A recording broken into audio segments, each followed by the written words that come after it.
अपने अगर लाइव में मार दिए उसकी गलतियों पे, तो उसके लिए पूरे समाज को थप्पड़ मारा गया था ना, पूरे समाज को थप्पड़ मारा गया था।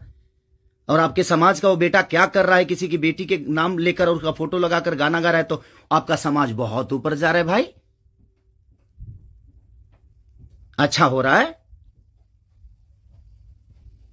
एक पिता को मत उस्काओ आप लोग, कुछ लोग मत उस्काओ। हाँ, मैं पिता हूं, मेरे अंदर क्षमता है। अगर मैं उन बच्चों के भविष्य के लिए बहुत कुछ कर रहा हूं, कोशिश कर रहा हूं, अपने भोजपुरी भाषा के लिए कोशिश कर रहा हूं, तो जब पिता की बात आएगी ना, तो शायद मैं चुप नहीं रहूंगा। प्लीज रिक्वेस्ट कर रहा हूं। अब आपका समाज कहां गया? अब उसको क्या सजा देगा आपका समाज? फिर से वही टारगेट हुआ है मेरा फैमिली। नहीं मिलता है कुछ, मुझे हराने की क्षमता नहीं है, औकात नहीं है, दम नहीं है बम में।